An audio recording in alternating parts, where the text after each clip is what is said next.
به حرفا نمیشه.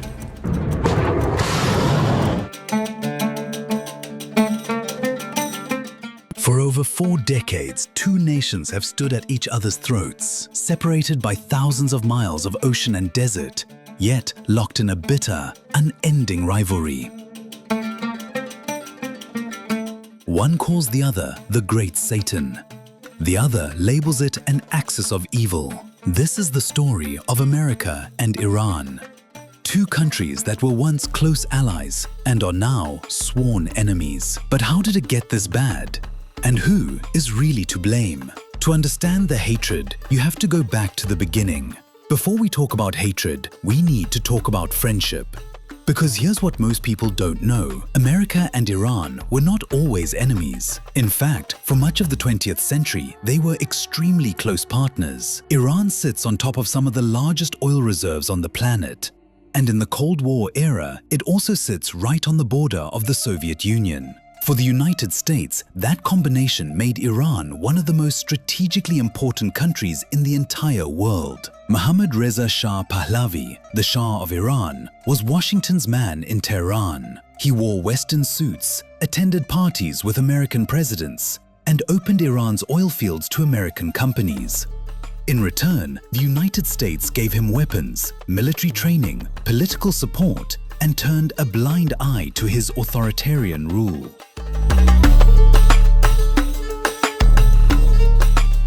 But there was a problem. The Shah's regime was brutal. His secret police, Savak, trained in part by the CIA, tortured and imprisoned political opponents. Poverty was widespread despite Iran's enormous oil wealth. The religious establishment, led by Islamic clerics, was furious at the Shah's westernization of Iranian society. And ordinary Iranians were angry. The United States chose to ignore all of this. For Washington, stability and oil mattered more than democracy. That was a catastrophic miscalculation. To truly understand the roots of Iranian anger toward America, you have to go back even further, to 1953. In that year, Iran had a democratically elected prime minister named Mohammad Mossadegh. He was popular, he was nationalist, and he had one big idea. Iran's oil belonged to Iranians. He moved to nationalize the Anglo-Iranian Oil Company, a British firm that had been extracting Iranian oil for decades, giving Iran a tiny fraction of the profits. Britain was furious. They convinced the United States that Mossadegh was a communist sympathizer and a threat to Western interests. The CIA, under a covert operation called Ajax, worked with British intelligence to organize a coup. Iranian military officers were bribed. Street mobs were hired. The media was manipulated. Within days, Mossadegh was overthrown. The Shah was restored to power. The United States had destroyed Iran's first real democracy to protect oil profits. Iranians never forgot this. To this day, 1953 is a wound in the Iranian national psyche. When Iranian leaders say America is a force for evil and exploitation in the world, they are not speaking in empty rhetoric. They are speaking from memory. The CIA coup is the original sin at the heart of the American-Iranian relationship. Everything that came after flows in some way from that moment. If you are still watching this interesting documentary video, then please do subscribe to our channel so that it will motivate me to work hard to enhance the quality of video for viewers. By the late 1970s, the pressure inside Iran had reached a breaking point. The Shah's repression had grown more savage. The gap between the oil-rich elite and the struggling masses had widened. And a charismatic, fierce cleric named Ayatollah Ruhollah Khomeini had built a mass movement from exile, one that united Islamists, leftists, and nationalists under one demand: the Shah must go. In January 1979, the Shah fled Iran. In February, Khomeini returned from exile in Paris to a crowd of millions. The Islamic Republic of Iran was born. America was stunned. They had lost their most important ally in the Middle East virtually overnight. The Carter administration scrambled, unsure of how to respond. Then they made another catastrophic mistake. In October 1979, the United States allowed the exiled Shah to enter America for medical treatment. To Iranians, this was an outrage. The Shah, the man who had tortured and imprisoned thousands of Iranians, was being sheltered by America. The response was swift and historic. On November 4, 1979, a group of Iranian students stormed the United States Embassy in Tehran. They took 52 American diplomats and citizens hostage. The crisis would last 444 days. The entire world watched in shock. America watched in humiliation and fury. Every single night on the news, Americans saw footage of Iranian protesters burning American flags and chanting, "Death to America." They saw blindfolded American diplomats paraded in front of cameras. They saw their president, Jimmy Carter, helpless. A military rescue attempt, Operation Eagle Claw, ended in disaster in the Iranian desert when American helicopters crashed, killing 8 US soldiers. It was a national humiliation. For Americans, the hostage crisis created a deep, visceral, emotional anger toward Iran that was completely new. Before 1979, most Americans barely thought about Iran. After 1979, Iran was seared into the American consciousness as the country of mobs, fanaticism, and hostage takers. The hostages were finally released on January 20, 1981. The exact minute Ronald Reagan was inaugurated as president, in what many suspect was a deliberate political deal to humiliate Carter. The damage to American-Iranian relations, however, was permanent. After the revolution, America faced a new threat, an Iran governed by radical Islamists who despised the United States and wanted to export their revolution across the Muslim world. When Saddam Hussein's Iraq invaded Iran in 1980, starting one of the bloodiest wars of the 20th century, America made a calculated and deeply cynical choice. Washington began secretly supporting Iraq, providing intelligence, economic aid, and weapons. At one point, the Reagan administration even provided Saddam Hussein with intelligence, knowing it would be used to direct chemical weapon attacks against Iranian soldiers. Tens of thousands of Iranians died in those chemical attacks. The United States knew. The United States helped. When this history came to light, it deepened Iranian hatred of America enormously. From Tehran's perspective, America had not only overthrown their democracy in 1953, it had now helped gas their soldiers in the 1980s. Fast forward to the 2000s, Iran had been quietly developing nuclear technology for decades. They insisted it was for civilian energy purposes.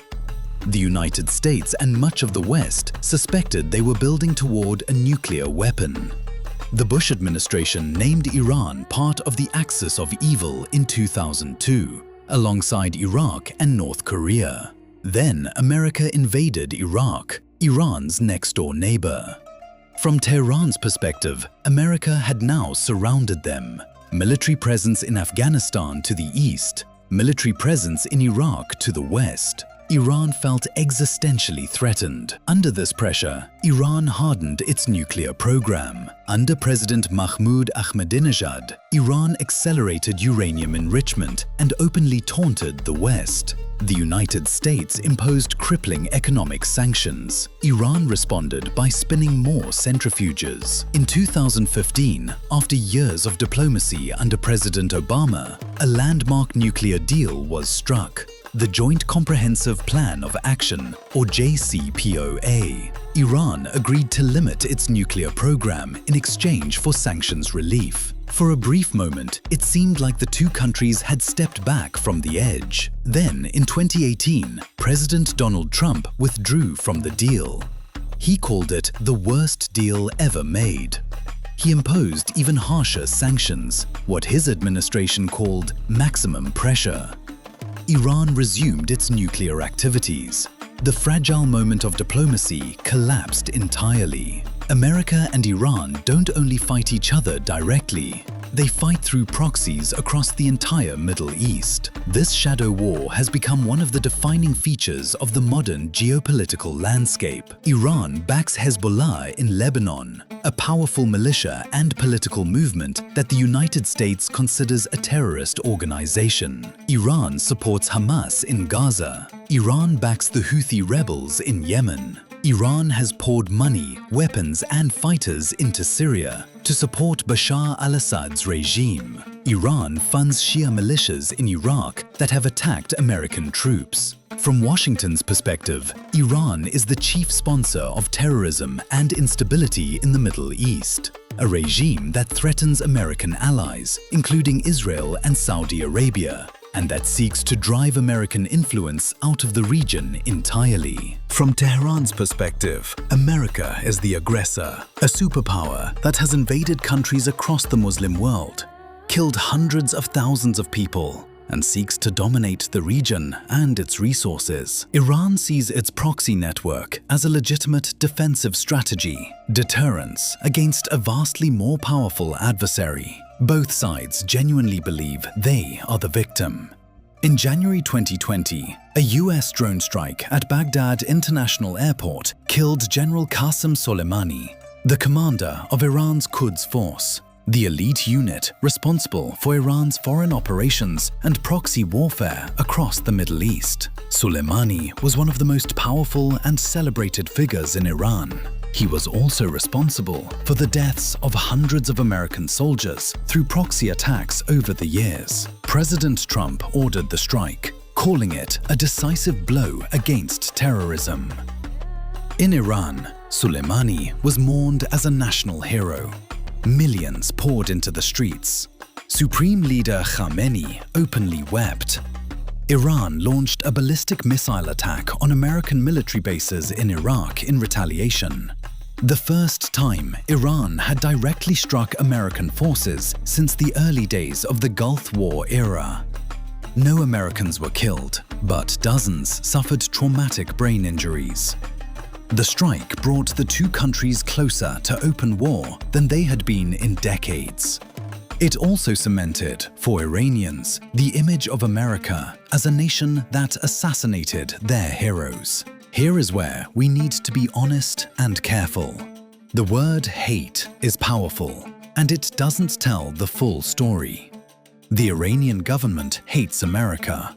The clerical establishment that rules Iran has built its entire political identity around opposition to American power and influence. Death to America is a slogan of the state, not just the street.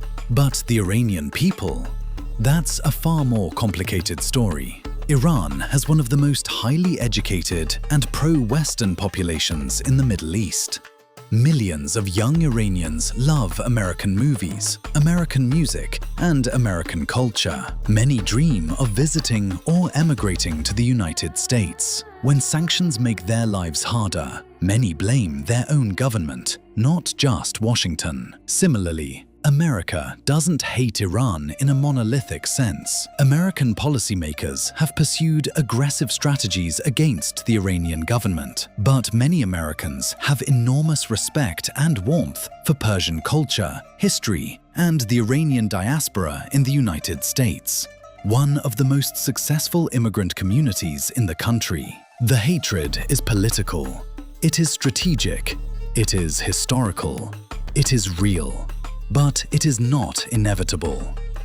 There is a through line connecting all of these events, a relationship built on exploitation and mistrust, poisoned by a CIA coup in 1953, shattered by a revolution and a hostage crisis in 1979, deepened by proxy wars and sanctions and assassinations through the decades since. Both nations have made catastrophic mistakes. America overthrew Iranian democracy. Iran took American hostages. America helped gas Iranian soldiers. Iran built missiles and funded terrorist groups. Both sides have blood on their hands. The question for the 21st century is whether that history is destiny, or whether two proud, ancient civilizations, locked in a pointless Cold War, can find a way towards something different? The answer to that question will shape the Middle East and the world for generations to come. If this video made you think differently about America and Iran, hit that like button and share it, because this is the history they don't teach in school. Subscribe for more deep dives into the stories behind the headlines. Drop your thoughts in the comments below.